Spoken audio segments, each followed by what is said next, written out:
আমাকে ইনভাইট করার জন্য এবং আমার সহ আলোচকদেরকেও ধন্যবাদ জয়েন করার জন্য। আমি জিনিসটাকে একটু ভিন্ন জায়গা থেকে দেখতে চাই, রাজনৈতিক জায়গা থেকে না দেখে। দেখেন, বিভিন্ন দেশে কিন্তু রাজনৈতিক নেতারা যখন এখানে কোনো প্রোগ্রামে আসে বা ইউএন এর জেনারেল অ্যাসেম্বলিতে আসে, এ ধরনের ঘটনা কিন্তু টুকিটাকি ঘটে যে একটা গ্রুপ প্রতিবাদ করছে, হয়তো বিক্ষুব্ধ কোনো গ্রুপ বা বিরোধী গ্রুপ।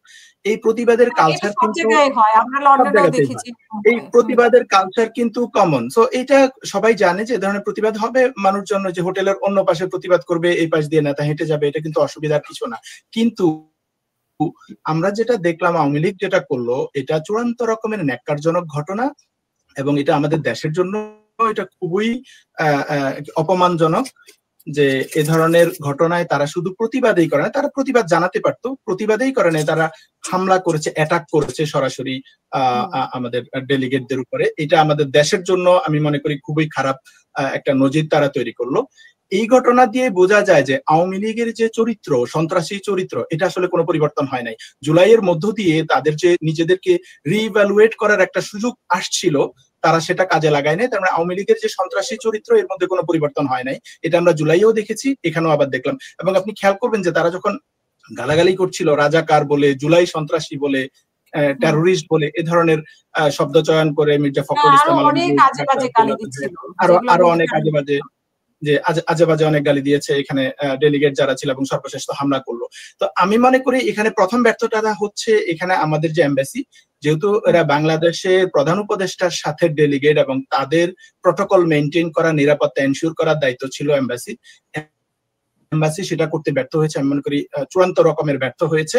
দ্বিতীয়ত হচ্ছে যে পলিটিক্যাল পার্টিগুলোর যে নিজস্ব প্রটোকল থাকে, যে সিকিউরিটি প্রটোকল মেনটেন করা দরকার ছিল, যেটা মোতাহার ভাই বলছিলেন যে এখানে এই প্রটোকলটা সঠিকভাবে মেনটেন করা হয় নাই, যেটা জামাতের পক্ষ থেকে দেখা গিয়েছে, সেটা বিএনপি বা এনসিপির পক্ষ থেকে ওভাবে প্রটোকল মেনটেন করা না। আমার কাছে এখানে গুরুত্বপূর্ণ যেটা মনে হয়েছে যে জুলাইয়ের শক্তির মধ্যে ইউনিটি থাকা যে কেন এত বেশি জরুরি। দেখেন, আওয়ামী লীগ কিন্তু যখন অ্যাটাক করছে সবাইকে জুলাই সন্ত্রাসী অ্যাটাক করছে, এবং এইটা আমাদের স্বাধীনতা, সার্বভৌমত্ব বা ফেসিবাদ বিরোধী আমাদের যে লড়াই সংগ্রাম দীর্ঘদিনের, এই পুরো সংগ্রামকেই তারা কিন্তু অ্যাটাক করতেছে। তো এখানে আমি মনে করি বিএনপি, জামাত, এনসিপি 3 দলের প্রতিনিধিরা ছিল এখানে। সরকারি ব্যবস্থাপনার মানে প্রটোকলের পাশাপাশি এই 3 দলের সাথে একটা লিয়াজো করা, কোয়ালিশন করা, কোঅর্ডিনেশন করা দরকার ছিল, যেটা আমি মনে করি সরকারের পক্ষ থেকে বা এমবাসির পক্ষ থেকে করা দরকার ছিল। যেমন জামাতের একটা গ্রুপ সেখানে উপস্থিত ছিল। আমি ডক্টর সিব্বির, আমি যদি প্রথমে, আপনিও বলছেন যে এমবাসির, আমরা দেখি যে প্রথম মানে সমস্ত নিরাপত্তা কিন্তু এমবাসি গুলোই নিয়ে থাকে, তারপরে সেখানে অন্য পার্টিগুলো। তো সেখানে এমবাসি প্লাস 3টা পার্টি যদি একসাথে থাকতো, তাহলে তো মানে এই পক্ষেরই বেশি হওয়ার কথা ছিল এই ধরনের ঘটনা। দূরে থেকে স্লোগান হতে পারতো, কিন্তু এরকম কাছে এসে গায়ে হাত দেওয়ার মতো অবস্থা, শুধু গায়ে হাতটা দেয়নি। রাইট, এবং অ্যাটাকটা কিন্তু এমন না যে আমরা জানতাম না, মানে সাডেনলি ঘটে গেছে, এভাবে সারপ্রাইজিং কোনো ঘটনা না। তারা কিছুদিন আগে উপদেষ্টা মাহফুজ আলমের উপর অ্যাটাক করেছে, এবং আজকে যে তারা অ্যাটাক করতে পারে এই সম্ভাবনা গত কয়েকদিনে তাদের বিভিন্ন ফেসবুক পোস্ট বা বিভিন্ন ধরনের কমেন্টের মাধ্যমে জানা যাচ্ছিল যে তারা অর্গানাইজড হচ্ছে এবং তারা অ্যাটাক করবে। নিউ ইয়র্কে এই ধরনের কালচার আছে, যদিও এটা খুবই খারাপ কালচার যে এই ধরনের 2 দলের মধ্যে বা বিভিন্ন দলের মধ্যে মারামারি হচ্ছে, সংঘর্ষ হচ্ছে, স্লোগান দিচ্ছে, খারাপ কালচার, যেটা কিন্তু আমাদের প্রস্তুতি থাকা তো দরকার ছিল। আমরা তো জানি, ব্যাপারটা তো সারপ্রাইজিং না যে আমরা জানতাম না, হঠাৎ ঘটে গেছে। যেহেতু আমরা জানি তারা এরকম অ্যাটাক করবে এবং ডিম ছুড়ে মারবে, এই ধরনের ঘটনা আগেও তারা করেছে, তাহলে আমাদের সেই প্রোটেকশন মেকানিজমটা থাকা দরকার ছিল এমবাসির পক্ষ থেকে। এমবাসি এখানে চূড়ান্তভাবে ব্যর্থ হয়েছে যে তারা বিএনপি, জামাত, এনসিপির যে লোকাল নেতৃবৃন্দ আছে তাদের সাথে কোঅর্ডিনেশন করে যে আমাদের এই প্রস্তুতি আছে, লোকাল আইন শৃঙ্খলা বাহিনীর পক্ষ থেকে আমরা এই সিকিউরিটি পেয়েছি, আর আপনাদের কি প্রস্তুতি আছে না, আসেন আমরা এই কোঅর্ডিনেশনটা করি। আমি দেখেছি যদি জামায়াতের লোকজনরা যে সিকিউরিটি দিয়ে ডক্টর তাহেরকে এবং পরবর্তীতে মির্জা ফখরুল ওনাদেরকে সেভ করেছেন, জামায়াতের যে ফোর্সটা ওখানে ছিল, এই ফোর্সটাকে যদি আমাদের টোটাল সিকিউরিটির সাথে কাজে লাগানো যেত, তাহলে কিন্তু এই অ্যাটাকটা তারা করতে পারতো না।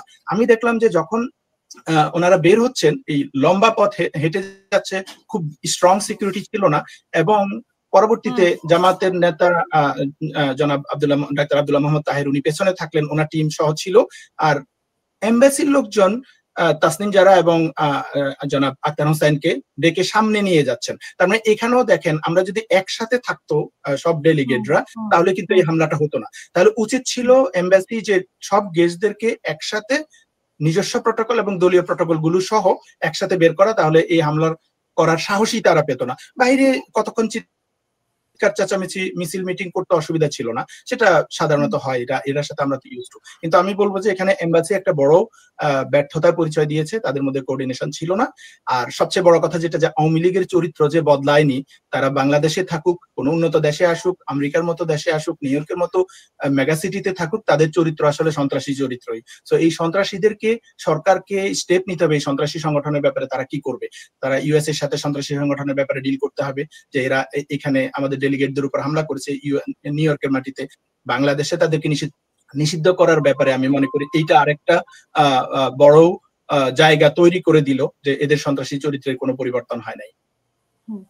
অসংখ্য ধন্যবাদ। আমি একটু মাকসুদ চৌধুরী আপনার কাছে শুনতে চাইবো যে এমবাসি গুলার এই পরিস্থিতি কেন? আমরা দেখেছি যে যখন যুক্তরাজ্যে এসেছিল তখনও কিন্তু আওয়ামী লীগ সুযোগ পেয়েছে, এমবাসির মাধ্যমেই কিন্তু বিভিন্ন জায়গায় ঢুকে যেতে পেরেছে যেখানে খুবই রেস্ট্রিক্টেড। তো এবং যুক্তরাষ্ট্রেও আমরা একই অবস্থা দেখলাম, যে আজকে শুধুমাত্র এমবাসির মানে প্রথমত আমি বলবো যে এমবাসির